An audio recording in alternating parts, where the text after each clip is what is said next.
निकम्मा सांसद रहा, गैर संवेदनशील सांसद रहा, भगोड़ा सांसद रहा। लेकिन ये आप सोचते थे। नमस्कार, स्वागत है आपका। और आज हमारे साथ हैं भारत जोड़ो यात्रा में अमेठी जनपद के यात्रा करने वाले संजय कुमार जी। संजय कुमार जी जो हैं सिविल सोसाइटी से यात्रा कर रहे थे भारत जोड़ो यात्रा में राहुल गांधी जी के साथ। एक तो कांग्रेस के लोग या जो भी राहुल गांधी के समर्थक थे वो इस यात्रा में शामिल हुए थे। कश्मीर से कन्याकुमारी से कश्मीर तक जो यात्रा थी उसमें शामिल हुए थे। उसमें से उन्हीं के साथ एक संगठन चल रहा था जो सिविल सोसाइटी का संगठन था, जिसके अंदर लेखक थे और जो भी सिविल सोसाइटी के लोग थे उनके साथ चल रहे थे। वो योगेंद्र जी की अगुवाई में चल रहे थे। तो अमेठी के रहने वाले संजय जी हैं हमारे साथ। ये सोशल एक्टिविस्ट हैं और जय किसान आंदोलन से जुड़े हुए हैं। तो आइए हम उनसे बात करते हैं। आप तो लाइव हैं हमारे चैनल पे। तो सर बताइए कि कैसा रहा एक्सपीरियंस आपका? भारत जोड़ो यात्रा का एक अलग ही एक्सपीरियंस रहा जी। और इसमें जो सबसे बड़ा अनुभव और जो सबसे बड़ी अचीवमेंट थी वो ये थी कि इस देश में पिछले 9 साल से जो निराशा का माहौल था, भारत में 2014 में जब से नरेंद्र मोदी की सरकार आई जी, सारी राजनीतिक पार्टियां एकदम संवेदन शून्य हो गई, यहाँ कहें कि मूर्छित अवस्था में थी और जनता अपने प्रश्नों को लेकर, अपनी समस्याओं को लेकर बिल्कुल निराश थी।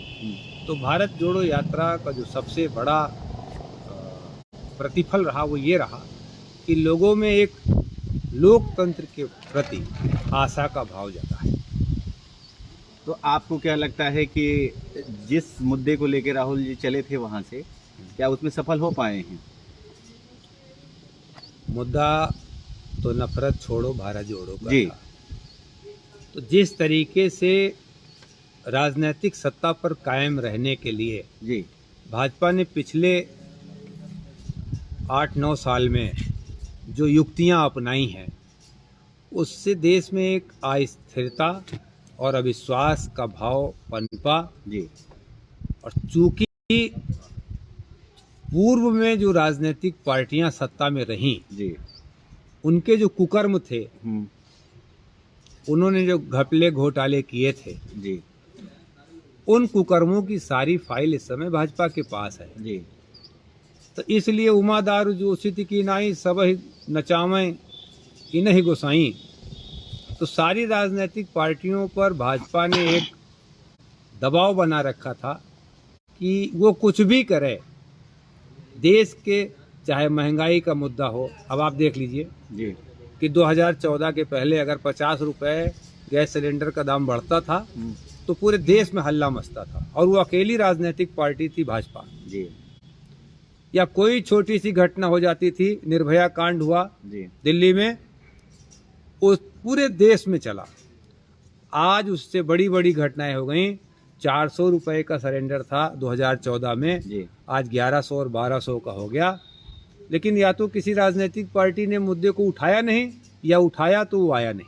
क्यों नहीं उठाती? ऐसा क्या डर है, क्या खौफ है क्या? देखिए 2 कारण है जी।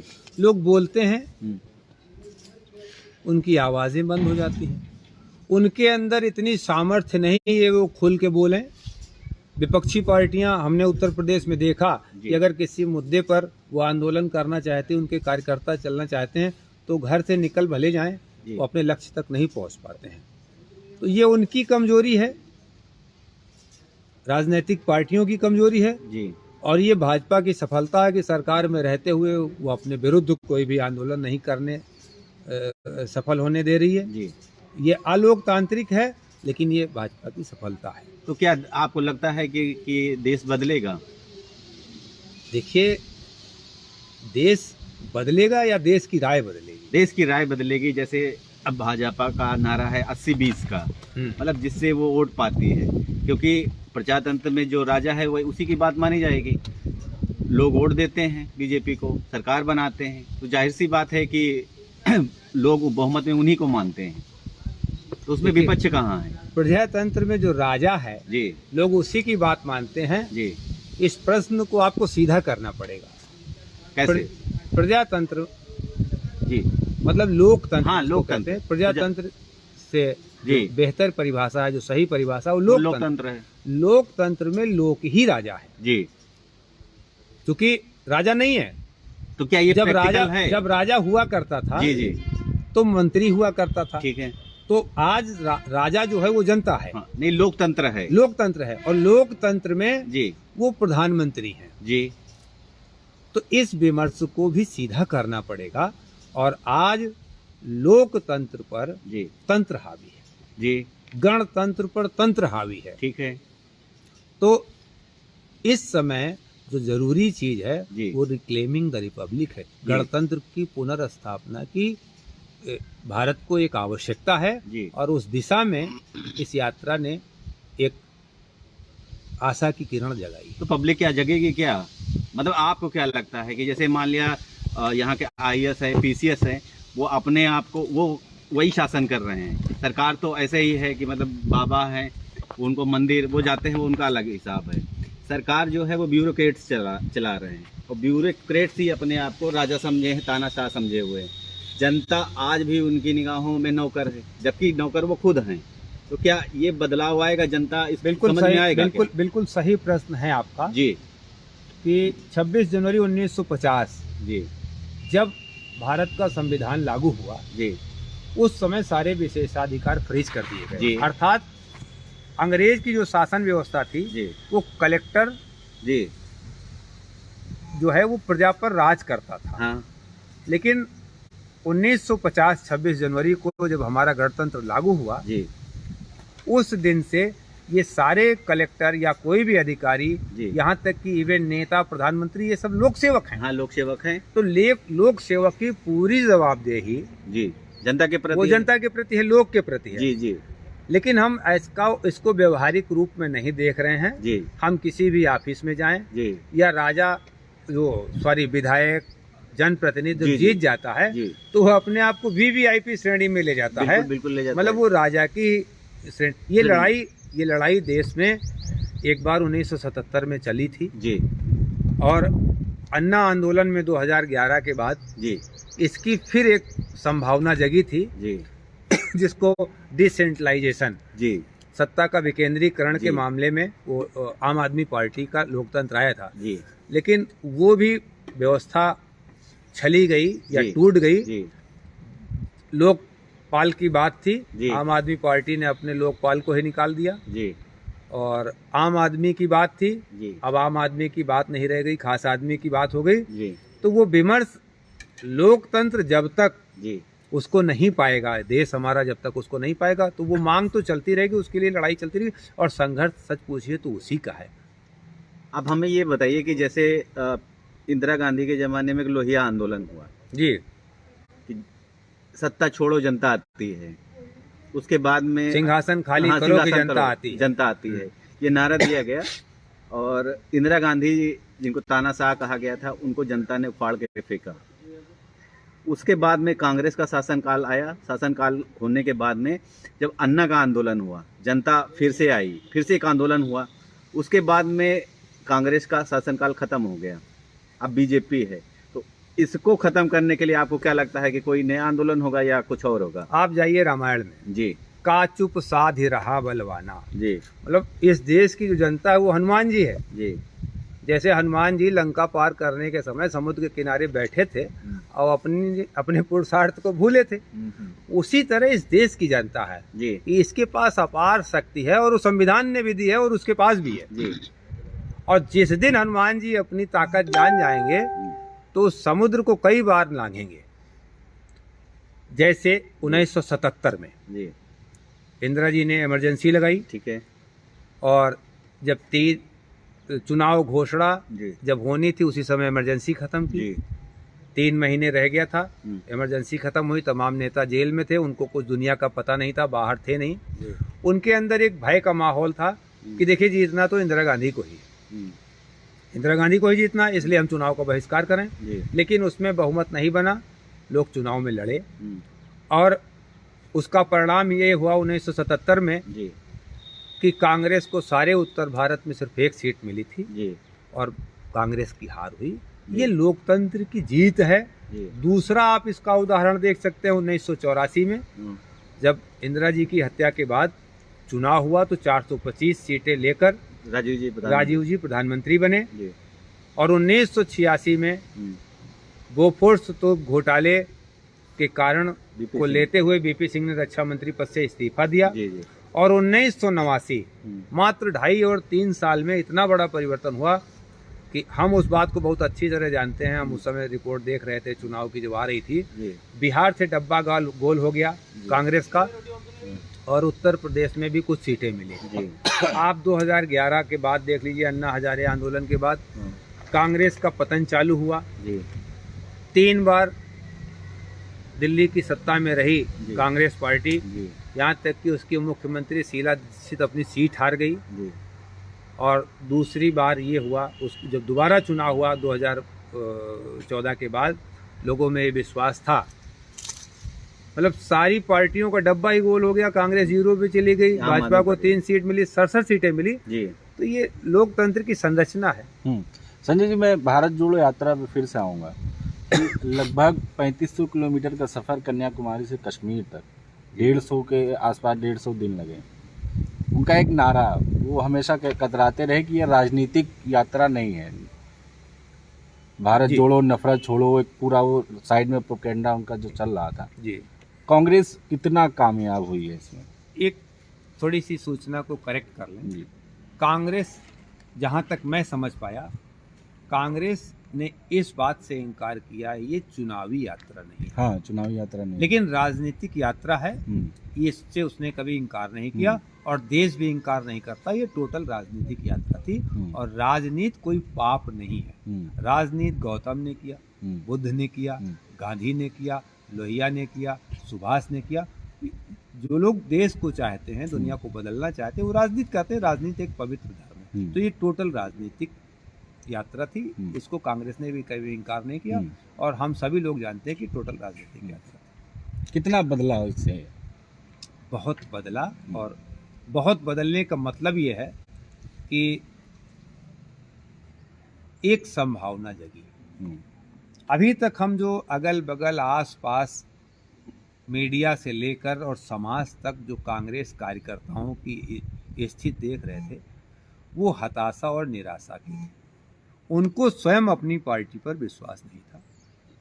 राहुल गांधी की इस 3500-3700 किलोमीटर की यात्रा के बाद कांग्रेस जनों में एक उत्साह दिखा है और उनमें संभावना दिखी कि हमारा और हमारी पार्टी का हमारा नेता उद्धार कर सकता है। ये संभावना जगी। दूसरी चीज, पिछले 7-8 साल में हम जो देख रहे थे कि राहुल गांधी को लोग सुनना, समझना क्या, सुनना भी नहीं पसंद करते थे। उनकी बात उनको ऊब लगती थी। राहुल गांधी अगर देश को समझने निकले हैं तो अब देश के में भी आकर्षण हुआ है कि वो राहुल गांधी को कम से कम देखें, सुने, समझें, इनके अंदर कुछ है। तो ये जो उनकी साधना रही 3700 किलोमीटर की पद यात्रा करने की, देश को समझने की, इसका ये प्रतिफल है कि लोगों में अब ये जिज्ञासा हुई कि लाओ भाई राहुल गांधी के बारे में सोचें, समझें, सुने। नहीं, इसमें ये भी कहा गया है कि जब से यात्रा शुरू हुई है, भाजपा ने आरोप लगाया है कि ये सिर्फ इनकी छवि बदलने के लिए यात्रा निकाली गई है। इनके ऊपर जो टैग लगा हुआ था, अगर हम शब्द का इस्तेमाल करें, पप्पू कहा जाता था, उसको सिर्फ हटाने के लिए यात्रा की गई है। इस बात को भाजपा बेहतर समझती है। आपके हिसाब से क्या है? इस बात को भाजपा बेहतर समझती है कि उसने जो राहुल गांधी की छवि बनाई थी, उससे ज्यादा कोई दूसरा नहीं समझेगा। तो उसको ये लग रहा था कि उसकी बनाई हुई जो छवि है, उसने जो तमाम कोशिश की, तमाम पैसा खर्चा किया था, उस पे पानी फिर रहा है। तो ये उसकी, क्या अब मान लिया जाए कि राहुल गांधी मैच्योर हो गए हैं राजनीति के लिए? जी, मैच्योर हो गए हैं। हमारी तो यही चाहत है और यही आकांक्षा है कि भारत की राजनीति में जो भी राजनेता है वो मैच्योर होना चाहिए। और अगर वो मैच्योर नहीं है और अपनी मैच्योरिटी की दिशा में काम कर रहा है, तो हमें खुशी होनी चाहिए और हम लोगों को समर्थन करना चाहिए कि जिसके पास संवैधानिक संसद में जाने का, कानून बनाने का जनता की बात करने का राइट जनता देती है, उसको मैच्योर होना चाहिए। ये तो बहुत खुशी की बात है। वो चाहे भाजपा का नेता हो, चाहे कांग्रेस का नेता हो, या अन्य किसी राजनीतिक दल का नेता हो, अगर हमारा जनप्रतिनिधि मैच्योर होकर संसद में पहुंचता है, विधानसभा में पहुंचता है, तो हमारे लिए खुशी की बात है। क्या लग रहा है इसका असर पब्लिक पर कितना पड़ रहा है? गांव की बात करें, यानी एक घर तक इसका मैसेज कितना आपको लग रहा है पड़ रहा है? हमने जो यात्रा में देखा, हमने 3 जनवरी 2023 को दिल्ली से इस यात्रा को ज्वाइन किया और श्रीनगर तक गए। दिल्ली में जब ये यात्रा चली तो दिल्ली से लोनी तक होकर इस यात्रा को आगे उत्तर प्रदेश में इसका स्टॉपेज था। ये यात्रा सुबह 8 बजे के बाद स्टार्ट होने के बाद लोनी क्रॉस करने के बाद ही कारण था, अगर इस यात्रा का बीच में कहीं ब्रेक होता तो बड़ी अव्यवस्था फैल जाती। शायद यही कारण था कि ये यात्रा लगातार 2 बजे तक चलती रही और दोनों तरफ जो जनता का हुजूम था, कांग्रेसी नेताओं का जो था तो था ही, लेकिन लोगों में एक जिज्ञासा थी। दिल्ली से लेकर और उत्तर प्रदेश में लोग उस यात्रा को के प्रति उनका आकर्षण था और देखने के लिए किराए की भीड़, हाँ, किराए की भीड़, आप किराए की भीड़ कह सकते हैं, 500 रुपए दे के, लेकिन ये आप कह सकते हैं। नहीं, ये भाजपा वाले कह रहे, आरोप लगाए दिल्ली में, आरोप लगा। भाई मैं उस यात्रा में था, किराए की भीड़, बिना जूता चप्पल पहने आदमी, घर से निकला आदमी अपने खिड़की कह रहे थे खाना मिल रहा है, फ्री में खाना खाने जा रहे हैं।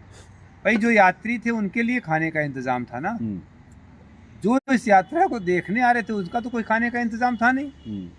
यात्रा चली और आगे 25 किलोमीटर में खत्म हुई, तो कौन सा ऐसा आदमी है जो यात्रा का दर्शक है जो 25 किलोमीटर खाने के लिए यात्रा के साथ चलेगा? देखिए, सामान्य आदमी 5 किलोमीटर नहीं चल सकता। जो यात्री पद यात्रा कर रहा है वही 15 किलोमीटर 20 किलोमीटर चल सकता है। हर 10 किलोमीटर 12 किलोमीटर पर टेंट लग रहा है, वीआईपी खाने का इंतजाम हो रहा है। तो कह रहे थे ये सिर्फ एक नाटक है, दिखावा है, बस ऐशो आराम के लिए यात्रा निकाली गई है। आपको जहाँ से सूचना आई ये सही नहीं है। हम उस यात्रा के गवाह हैं। हमने लगभग 1000 किलोमीटर पद यात्रा की।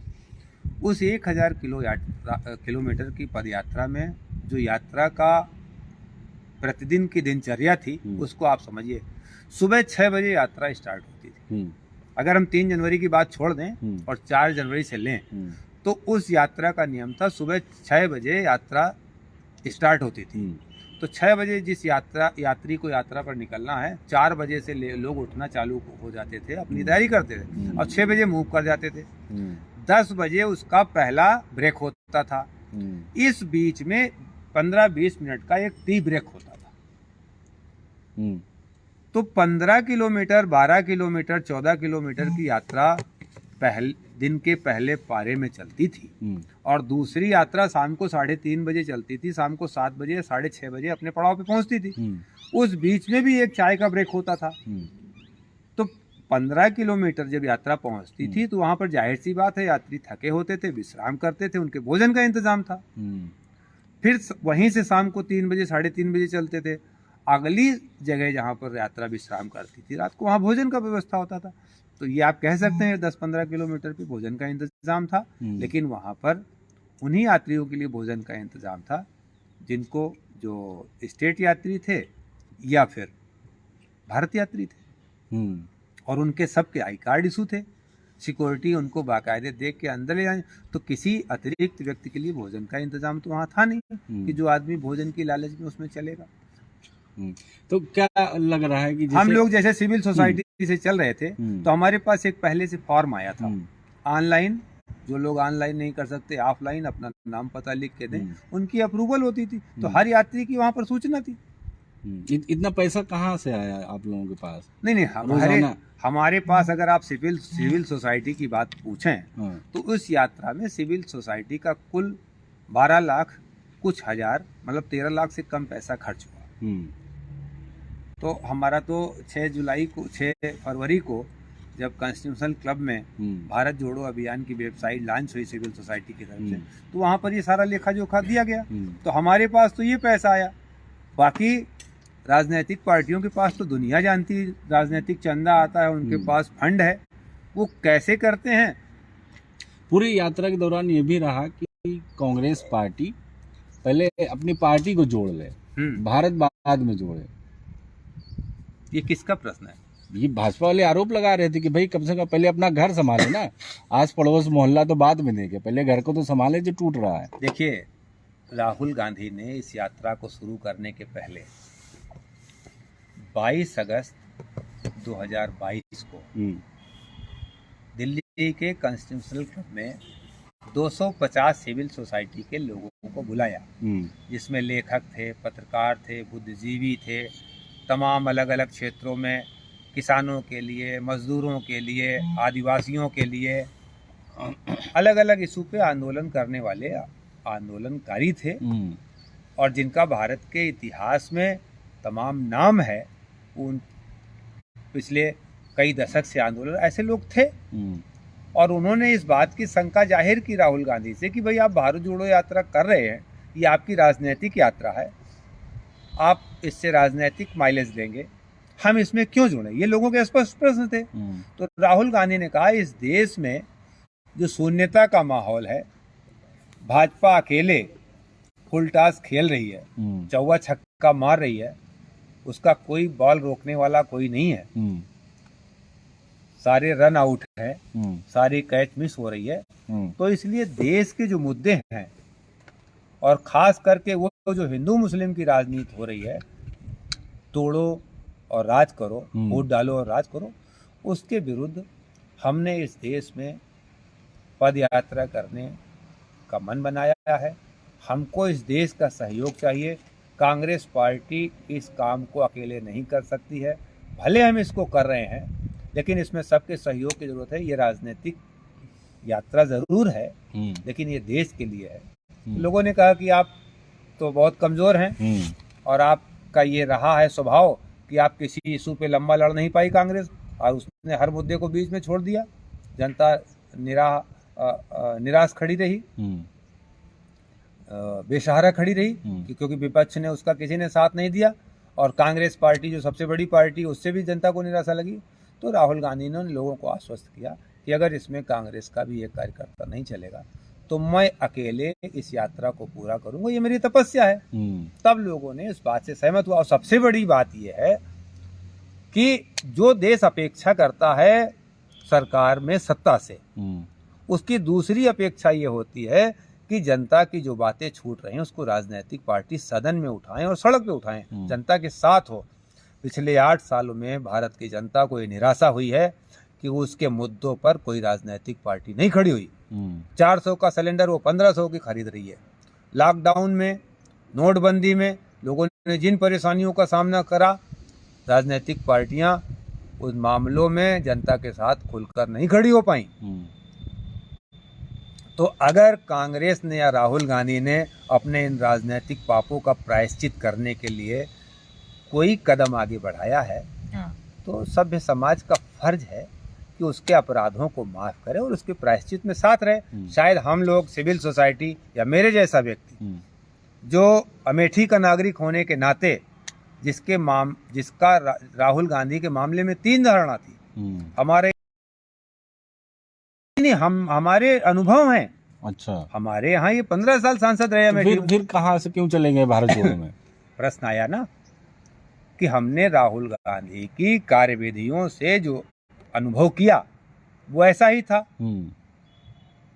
हमने तमाम आंदोलन किए। यहाँ पर बगल में राजकीय महिला इंटर कॉलेज है, वहाँ पर शिक्षिकाएं नहीं थी। 2014 चुनाव के पहले यहाँ पर छात्राओं ने आंदोलन किया शिक्षक की मांग के लिए। वो जायस में आंदोलन खड़ी थी, राहुल गांधी को सूचना गई, उन्होंने रास्ता बदल दिया। तो गैर संवेदनशील है ना। आप सांसद हैं यहाँ के, आपकी केंद्र में सरकार है, आप कम से कम राज्य सरकार से अपील तो कर सकते कि समस्या को दूर करें। तो राहुल गांधी जनता के प्रश्न को नहीं सुनते थे। उनकी कान ही उनकी आंख थी, जो उनके कार्यकर्ता बता देते थे, जो उनके पार्टी के लोग बता देते थे, वो उस पर एतबार करते थे। तो आज अगर बतौर राजनेता राहुल गांधी कान के बजाय आंख से देखने के लिए सड़क पर निकले हैं, तो ये अच्छी बात है। भारत का देखिए इतिहास रहा है, अंगुली मार रहे हों, वाल्मीकि रहे हों या अशोक रहे हों, सब ने अपने आप को चेंज किया। तो तो जब अपने आप को चेंज किया तो महान बने। तो जो व्यक्ति प्रायश्चित करता है या जो व्यक्ति तौबा करता है उसको तो सभ्य समाज माफ करता है और उसके साथ चलता है, उसको अप्रिशिएट करता है, क्योंकि हम व्यक्ति के व्यवहार को तो बदल सकते हैं, व्यक्ति को तो नहीं बदल सकते। तो राहुल गांधी ने अगर कोई सही निर्णय लिया है तो उनके साथ चलना चाहिए।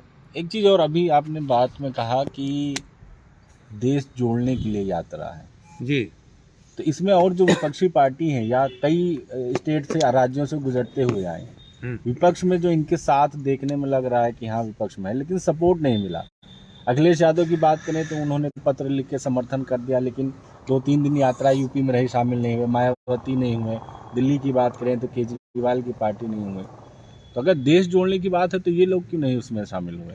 देखिए, राजनीतिक पार्टियों की अपनी अपनी मजबूरियां हैं। जैसे पहले तो देश जोड़ने में नहीं जुड़ सकते हो? जैसे पहले चर्चा की बात आई कि जब वो सत्ता में थे तो उन्होंने तमाम कुकर्म किए हैं और उन कुकर्म के मुकदमे भाजपा के हाथ में है। किसको पकड़ेगी, किसको छोड़ेगी, किसके घर ईडी जाएगी, किसके घर सीबीआई जाएगी, किसकी कौन सी जांच होगी। तो मजबूरियां हैं राजनीतिक पार्टियों की, और यही कारण है कि पिछले 9 साल से 2014 के बाद से 8 साल पूरा हो गया है, भारत की जनता एकदम अनाथ है, उसके साथ कोई नहीं है। भाजपा की कृपा पे वो जी रही है, चाहे उसको 5 किलो राशन दे, चाहे 1200 का सिलेंडर दे, चाहे नोटबंदी कर दे, चाहे लॉकडाउन लगा दे, चाहे रेल का 2 गुना भाड़ा कर दे, चाहे डीजल का 2 गुना दाम कर दे, चाहे पेट्रोल का 2 गुना दाम कर दे, चाहे मोटरसाइकिल की कीमतें तमाम वृद्धि हो जाए, चाहे महंगाई हो जाए। ये सारे मुद्दे देश के सामने और कोई राजनीतिक पार्टी नहीं बोल रही है। इसीलिए वो लोहिया और जयप्रकाश का समय अब आ गया है कि जब सड़कें सूनी होंगी तो संसद आवारा होगी। संसद के आवारापन में केवल सत्ताधारी राजनीतिक पार्टी नहीं है, विपक्ष भी, जो हमारे एक एक सांसद चुन के गए हैं, जो हमारे एक एक विधायक चुन के गए हैं, जो हमारे एक एक राज्यसभा सांसद हैं, जो एमएलसी हैं, जब संसद आवारा की बात होती है उसमें सब आते हैं जो जनता की बात नहीं करते हैं।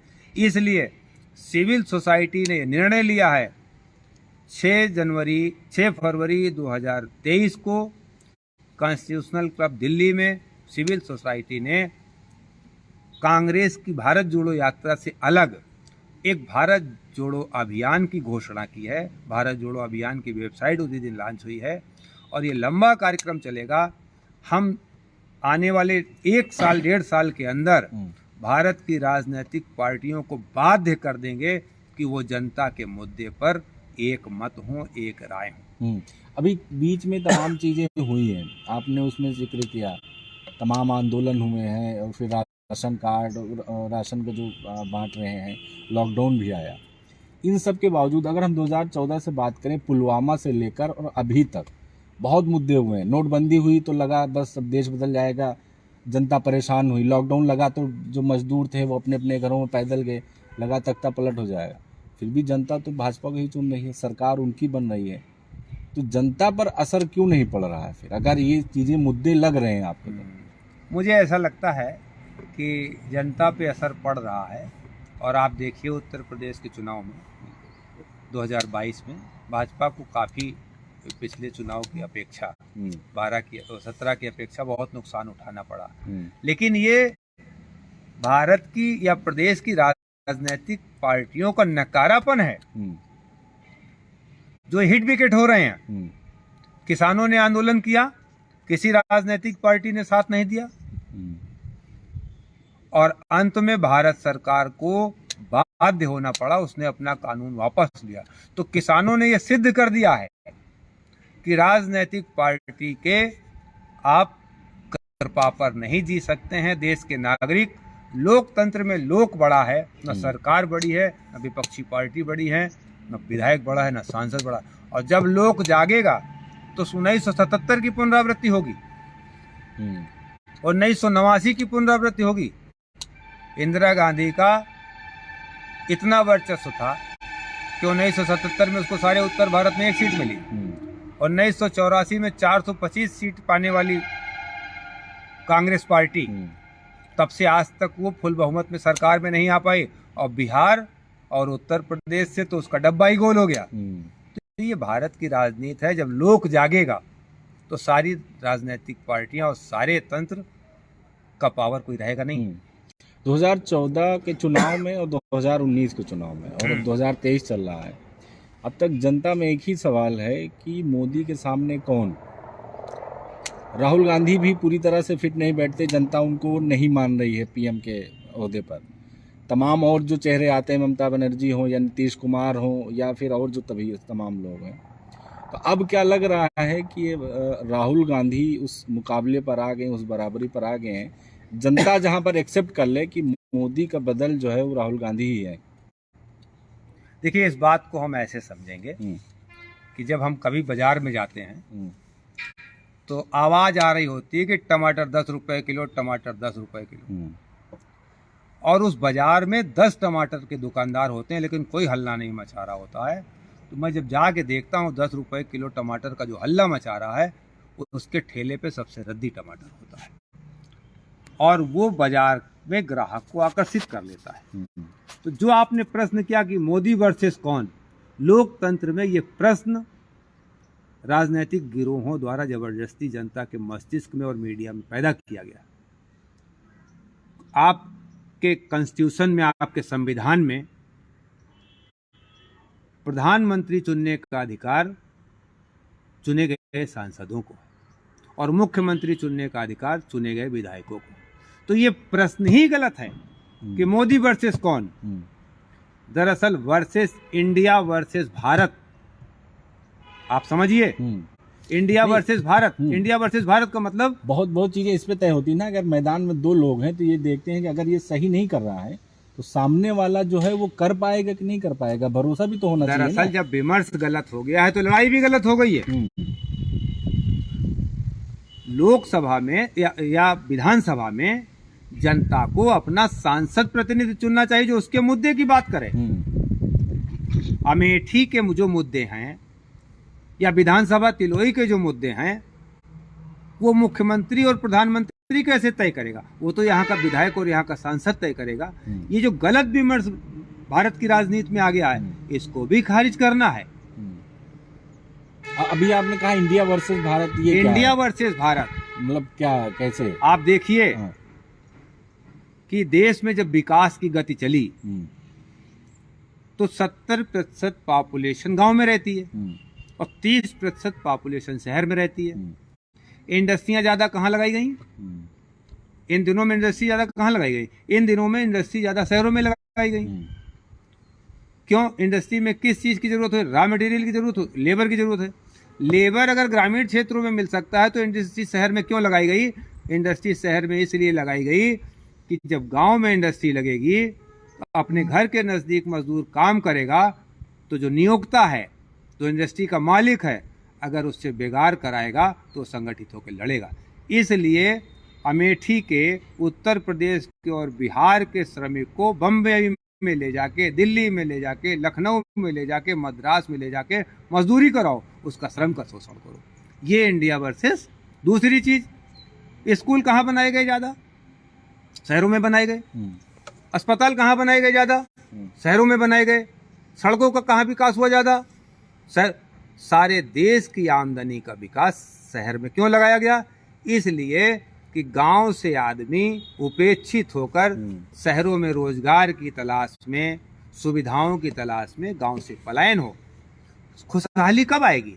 जब गांव खुशहाल होगा। जब खेत, किसानों ने क्यों संघर्ष किया? पिछले 30-35 साल में जब से हरित क्रांति आई, इस देश का पेट किसानों ने भरा। 1970 के दशक में देश खाद्यान्न के संकट से जूझ रहा था। हरित क्रांति आई, उसमें सरकार के सहयोग और किसानों के परिश्रम से इस देश को अनाज के मामले में आत्मनिर्भर बनाया गया। लेकिन किसान की आमदनी दिन प्रतिदिन गिरती रही।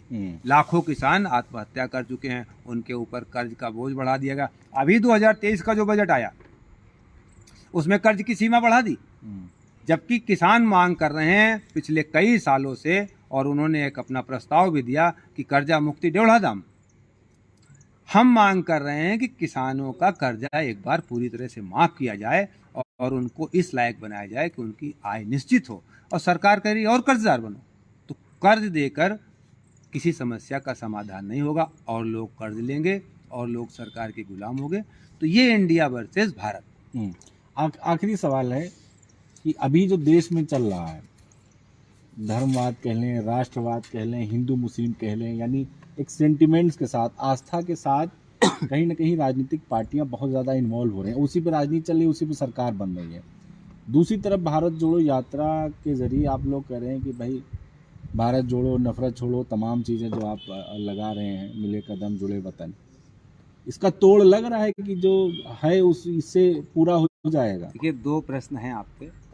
पहला प्रश्न तो धर्म वगैरह से है, तो आप समझिए एक बहुत अच्छा, उघरे अंत न होय निबाहु, काल नेम जिमि रावण राहु। सीता का हरण जब हुआ तो किसने किया? रावण ने किया ना। किस वेश में था? रावण तो राक्षस था लेकिन साधु के वेश में था। हनुमान जी जब लक्ष्मण जी को वो लगी थी, मूर्छा लगी थी, जब संजीवनी लेने पहुंचे तो रास्ते में कौन मिला?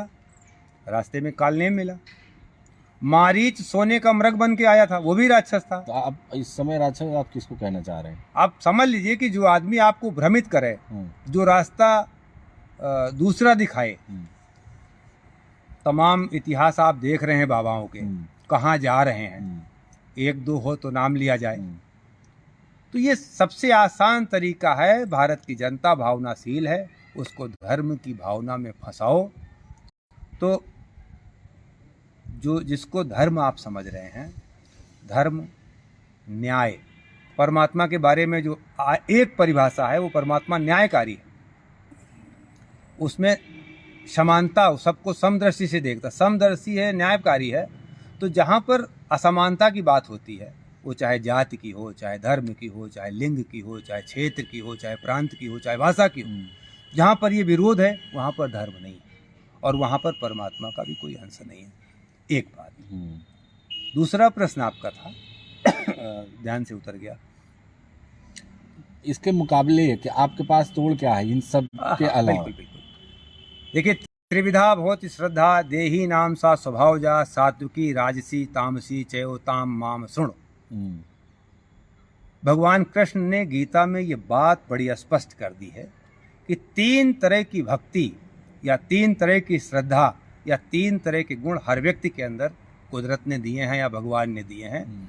नंबर 1 सात्विकी, जो साधु की वृत्ति है, समता, समदृष्टि, साधु की।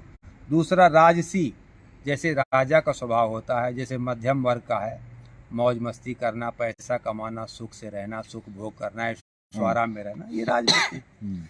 तीसरी तमोवृत्ति है, मतलब ये राक्षसी वृत्ति, जिसका पाओ उसका हड़प लो, झूठ बोलो, अन्याय करो, छल द्वेष दंभ पाखंड झूठ, है ना। ये जो है तामसी वृत्ति है, राक्षसों की वृत्ति है। भगवान ने कहा है कि सबके अंदर होती है। तो अब बढ़ती कौन वृत्ति है? जिसका प्रचार ज्यादा होता हो बढ़ जाती।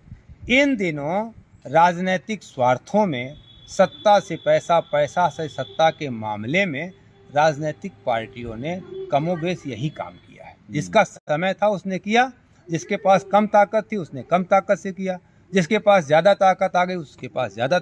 अब इस देश का दायित्व है कि इस देश में राहुल गांधी भी देश के नागरिक हैं। कांग्रेस पार्टी के पूर्व अध्यक्ष होने के पहले, कांग्रेस पार्टी के बड़े नेता होने के पहले राहुल गांधी भी इस देश के नागरिक हैं।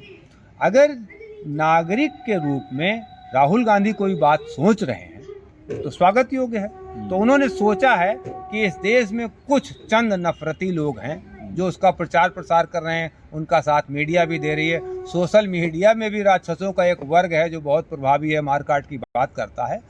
तो क्यों ना हम कोशिश करें कि अच्छी बात करने वाले, प्रेम की बात करने वाले जब लोग हो जाएंगे तो लोगों का प्रेम भी जगेगा। जैसी उर्वरा शक्ति इस मिट्टी में डाली जाएगी, अगर प्रेम की उर्वरक पड़ गई तो प्रेम का पौधा पल्लवित होगा। ईर्ष्या की उर्वरक पड़ गई तो ईर्ष्या का पौधा पल्लवित होगा। तो नफरत के इन दिनों दिखाए, राहुल गांधी ने भी इस बात को स्वीकार किया कि जब वो कन्याकुमारी से चल रहे थे तो उनके मन में था देश में नफरत ज़्यादा है, लेकिन जब वो रास्ते में आए तो उनकी परसेप्शन बदली। उन्होंने कहा ना, नफरत तो बहुत कम लोग करते हैं, हम तो जिधर से निकल रहे हैं हर पार्टी के लोग, हर जात के लोग, हर धर्म के लोग बिना भेदभाव के मिलने आ रहे हैं। तो प्रेम है इस देश में, लेकिन जब आप प्रेम परसेंगे तो प्रेम मिलेगा।